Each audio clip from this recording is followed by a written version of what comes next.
ආයුබෝවන් කෙටි කලක විරාමයකින් පසු හමුවන ඔබ සියලු දෙනාම සුබ දවසක් කියලා පිළිගන්නවා. තෙනු ටෙක්නොලොජිස් තුලින් පෙන්වන මෙම වීඩියෝ එකෙන් ඔයගොල්ලන්ට අද කියලා දෙන්න බලාපොරොත්තු වෙන්නේ වෙල්ඩින් තාක්ෂණික ක්‍රම වලින් එක් ක්‍රමයක් වන ගෑස් වෙල්ඩින් ටෙක්නොලොජි. එහෙමත් නැත්නම් වායු වෙල්ඩින් ශිල්පය ගැන.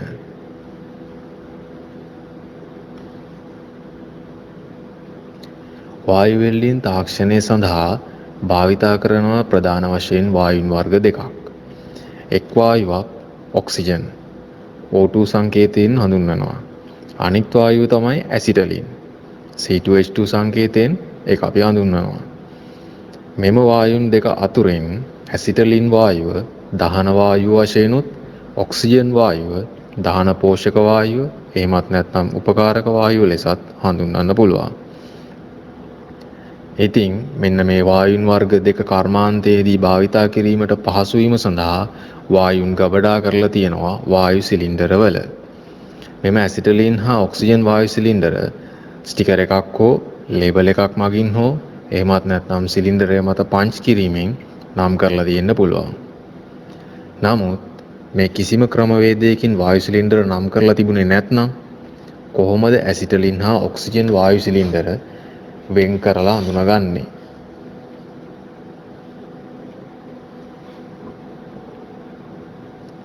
අද පාඩමෙන් අපි කියලා දෙන්නේ ඒ වගේ අවස්ථාවකට මුහුණ දෙන්න සිදු වුණොත් කොහොමද මේ වායු සිලින්ඩර වෙන් කරලා හඳුනාගන්නේ කියලා. මේ සඳහා අපිට හඳුනා ගැනීමේ පරීක්ෂා කීපයක් කරන්න පුළුවන්. අපිට මේ හඳුනා ගැනීමේ පරීක්ෂා වලින් ඇසිටලින් වායු සිලින්ඩරය මොකද්ද, ඔක්සිජන් වායු සිලින්ඩරය මොකද්ද කියන දේ පැහැදිලිව වෙන් කරගන්න පුළුවන්. හොඳයි අපි බලමු එකින් එක මොනවද මේ පරීක්ෂා කිරීමේ ක්‍රම කියලා.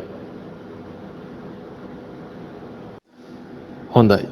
දැන් ඔයගොල්ලන්ට ඔය පේන්න තියෙන්නේ ඔක්සිජන් හා ඇසිටලින් වායු ගබඩා කරලා තියෙන වායු සිලින්ඩර දෙකක්.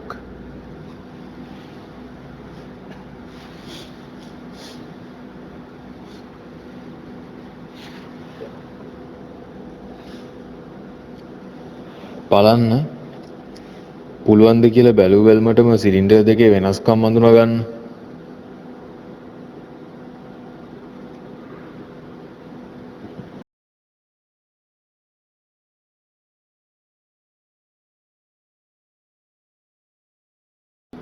ඔය සිලින්ඩර් දෙකෙන් වම් පැත්තේ තියෙන්නේ ඔක්සිජන් වායු සිලින්ඩරය. ඒ වගේම තමයි දකුණු පැත්තෙන් තියෙන්නේ ඇසිටලින් වායු සිලින්ඩරය.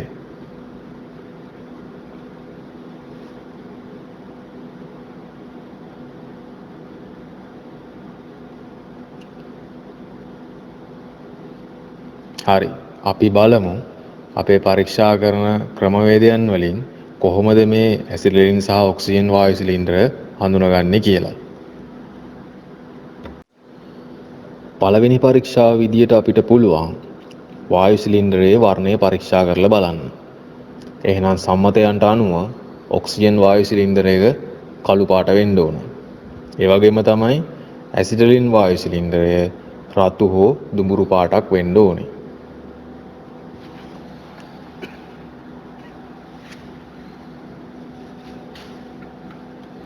ඔතන තියෙන සිලින්ඩර් වලින් එනවා වම් පැත්තේ තියෙන සිලින්ඩර් එක ඔක්සිජන් සිලින්ඩරය කළු පාටයි, දකුණු පැත්තේ තියෙන සිලින්ඩරය ඇසිටලින් සිලින්ඩරය රතු හෝ දුඹුරු පාටක් තියෙනවා.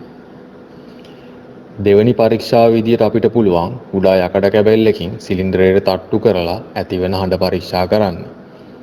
එනම් කුඩා යකඩ කැබැල්ලකින් ඔක්සිජන් සිලින්ඩරයට තට්ටු කරලා බැලුවොත් රැවුදෙන හඬක් ඇහෙනවා. ඒ වගේම ඇසිටලින් සිලින්ඩරයට තට්ටු කරලා බැලුවොත් බොල් හඬක් තමයි ඇහෙන්නේ.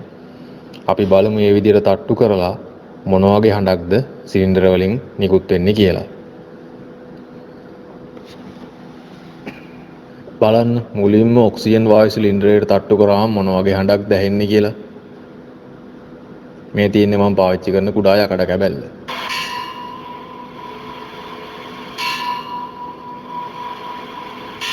අපිට ඇහෙනවා රැවුදෙන හඬක්.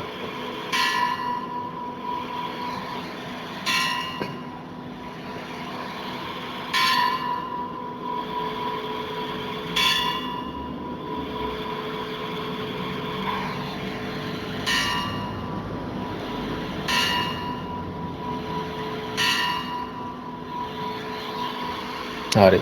ඊළඟට මම ඇසිටිලින් සිලින්ඩරයට තට්ටු කරලා බලනවා මොන වගේ හඬක්ද ඇහෙන්නේ කියලා.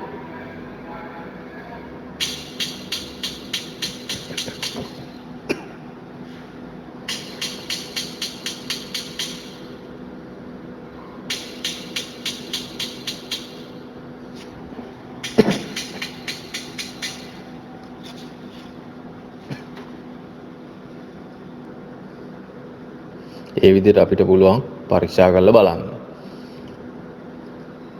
තුන්වෙනි පරීක්ෂාව විදියට වායු සිලින්ඩරයට උපකරණ සවි වෙන පොට එහෙමත් නැත්නම් ත්‍රෙඩ් එක පරීක්ෂා කරලා බලනවා. පරීක්ෂා කරලා බලනකොට ඔක්සිජන් සිලින්ඩරේ තියෙන්න ඕනේ දකුණත් පොටක්. ඒ වගේම තමයි ඇසිටිලින් සිලින්ඩරේ තියෙන්න ඕනේ වමත් පොටක්. දකුණත් පොටක්.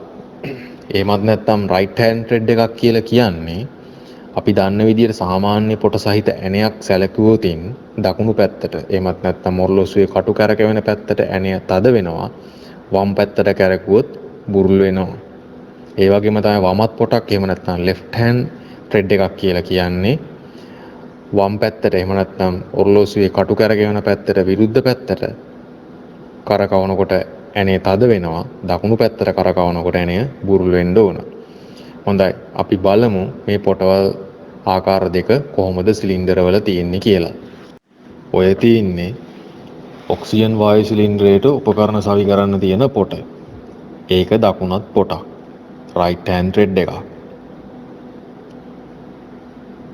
ඒ කියන්නේ උපකරණය දකුණු පැත්තට ඔරලෝසුවේ කටු කැරකෙන පැත්තට කරකැවුවාම උපකරණය තද වෙන්න ඕන.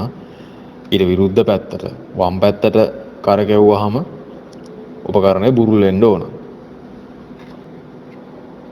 මම දැන් මේකට උපකරණයක් සවි කරලා බලන්න තමයි යන්නේ. මේක තමයි උපකරණයේ තියෙන පොට. ඒකත් දකුණත් පොටක්ම වෙන්න ඕන. බලන්න කොහොමද හයි වෙන්නේ කියලා.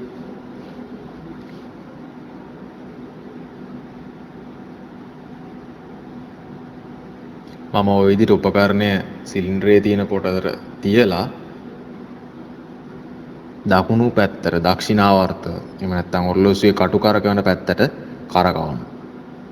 උපකරණය සිලින්ඩරයට සවි වෙනවා.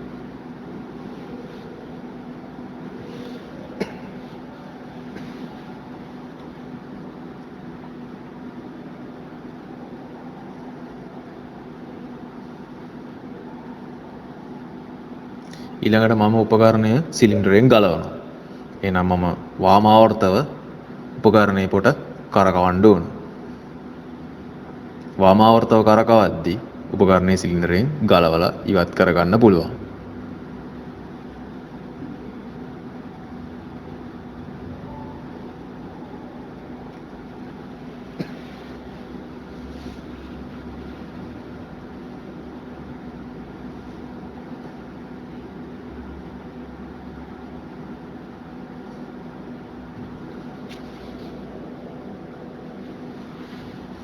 මේ තියෙන්නේ ඇසිටිලින් සිලින්ඩරයට උපකරණ සවි කරන්න තියෙන පොට.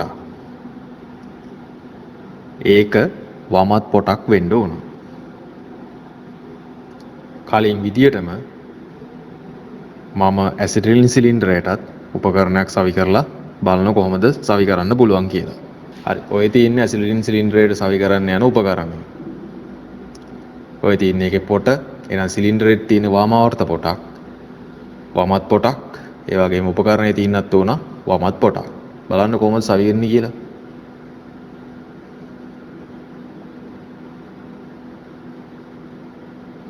මම ඉස්සෙල්ලම කරන්නේ සාමාන්‍ය විදියට උපකරණය සවි කරන්න උත්සාහ කරනවා.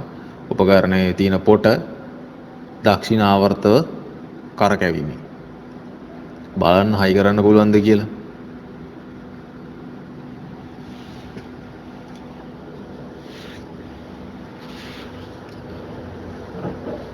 දක්ෂිණාවර්තව කරකැවුවට හයි වෙන්නේ නැහැ. එහෙනම් මම දැන් කරන්නේ උපකරණයේ පොට වාමාවර්තව කරකවනවා. එහෙනම් උපකරණයේ පොට වාමාවර්තව කරකවද්දී උපකරණය ඇසිටිලින් වායු සිලින්ඩරයට සවි කරගන්න පුළුවන්. එහෙනම් ඇසිලින් වායු සිලින්ඩරේ තියෙන්නේ වමත් පොටක්. අපිට ඒ විදිහට පුළුවන් ඇසිලින් සහ ඔක්සිජන් වායු සිලින්ඩරයන් වල සිලින්ඩරයට උපකරණ සවි වෙන පොට පරීක්ෂා කිරීමෙන් වායු සිලින්ඩර වෙන් කරලා අඳුනගන්න.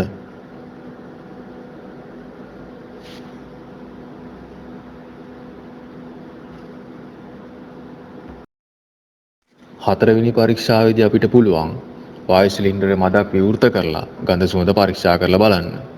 එහෙම පරීක්ෂා කරලා බලනකොට ඔක්සිජන් වායු සිලින්ඩරේ ගඳක් හෝ සුවඳක් දැනෙන්නේ නැහැ. ඇසිටිලින් වායු සිලින්ඩරේ මදක් විවෘත කරලා බැලුවාම කටුක ගන්ධයක්, අපි කියන කුණු බිත්තර ගඳක් එනවා.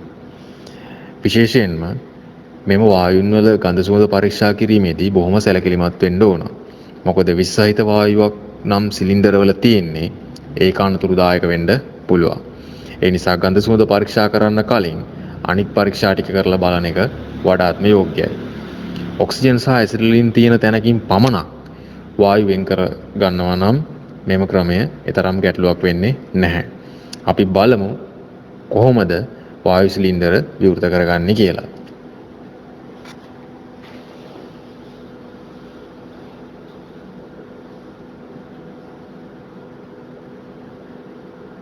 වායු සිලින්ඩර විවෘත කරගන්න තියෙන්නේ මෙන්න මේ ස්ථානයේ තියෙන වැල්ව් එකක් මගින්.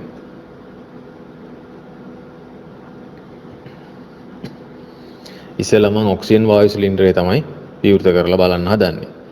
මේ තියෙන්නේ සිලින්ඩර් එක විවෘත කරන්න තියෙන උපකරණය. මෙයාට අපි කියනවා බොටල් කී එකක් කියලා.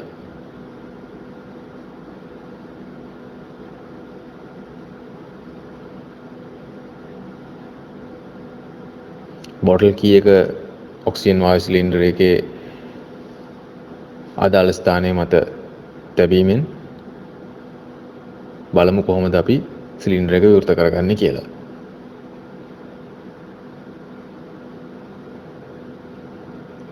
ඔය විදිහට අපිට පුළුවන් සිලින්ඩර් එක විවෘත කරලා බලන්න.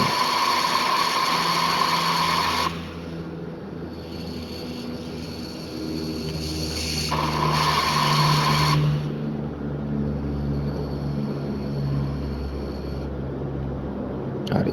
ඒ වගේම තමයි ඇසිලින් සිලින්ඩරයත් ඔක්සිජන් සිලින්ඩර් එක විවෘත කරා වගේම බොටල් කී එකක් මගින් මදක් විවෘත කරලා බලන්න පුළුවන්.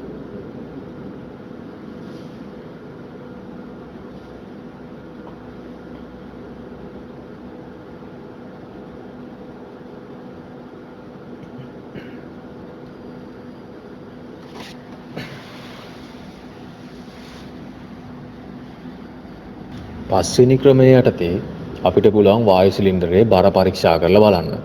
බර පරීක්ෂා කරලා බලනකොට ඔක්සිජන් සිලින්ඩර් එක සාපේක්ෂව බරින් අඩුයි. නමුත් ඇසිටිලින් සිලින්ඩර් එක සාපේක්ෂව බරින් වැඩි.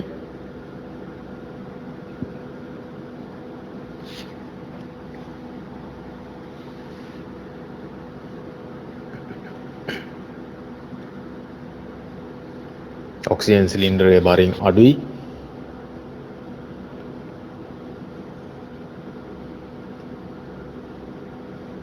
ඇසිටිලින් සිලින්ඩරය බරින් වැඩි.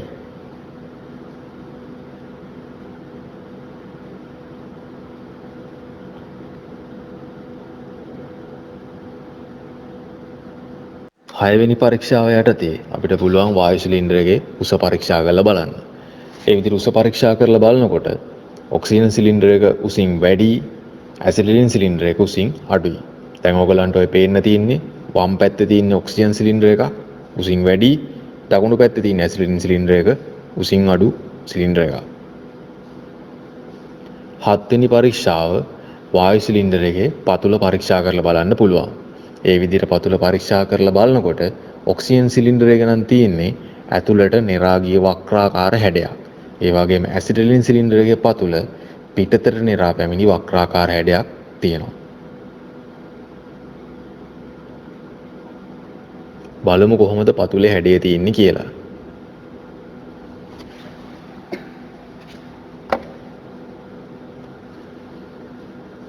බලන්න ඔය තියෙන ඔක්සිජන් සිලින්ඩර් එකේ පතුල. ඔක්සිජන් සිලින්ඩර් එකේ පතුල සිලින්ඩරයේ තුලට ඇතුළට නෙරා ගියපු වක්‍රාකාර හැඩයක් තමයි තියෙන්නේ.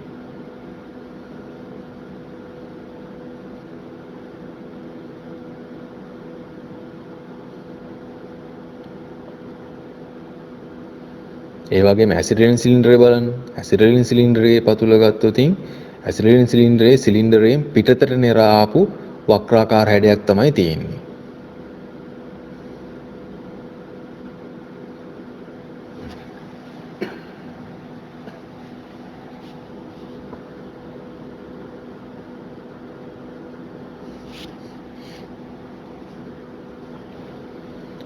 ඒ විදිහට අපිට පුළුවන් එහෙනම් සිලින්ඩරයේ පතුලත් අඳුරගෙන බලන්න.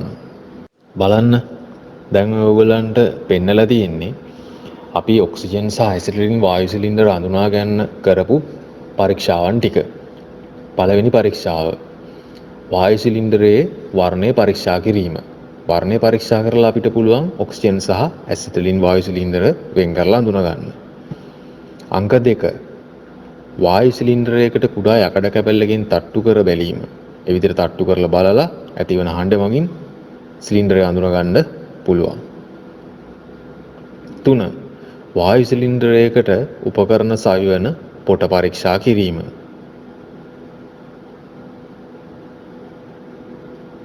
4 වෙනි එක තමයි වායු සිලින්ඩරයක මදක් විවෘත කර ගඳ සුවඳ පරීක්ෂා කිරීම.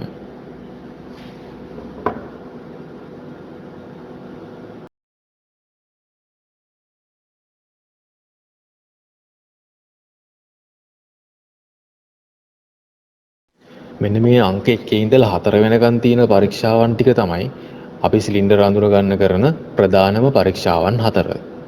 ඊට අමතරව තියෙන පරීක්ෂාවන් තමයි 5 6 7 කියලා කියන්නේ. අංක 5 වායු සිලින්ඩරයේ බර පරීක්ෂා කිරීම, අංක 6 වායු සිලින්ඩරයේ උස පරීක්ෂා කිරීම, අංක 7 වායු සිලින්ඩරයේ පතුල පරීක්ෂා කිරීම.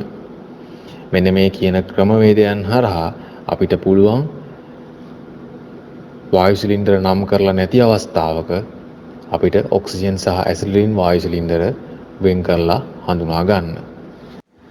එහෙනම් අද තෙනු ටෙක්නොලොජිස් වෙතින් ඔයගොල්ලන්ට ඉදිරිපත් කළ පාඩම අවසන් කරනවා. ඔයගොල්ලන්ගේ දැනුම වර්ධනය කරගන්න, අලුත් දේවල් බලන්න, අපේ වීඩියෝස් නරඹන්න තෙනු ටෙක්නොලොජිස් YouTube channel එක subscribe කරන්න. ඔයගොල්ලන්ගේ වටිනා කාලය තෙනු ටෙක්නොලොජිස් වල මේ වීඩියෝ එක බලන්න වැය කළාට ස්තුතියි. සුබ දවසක්.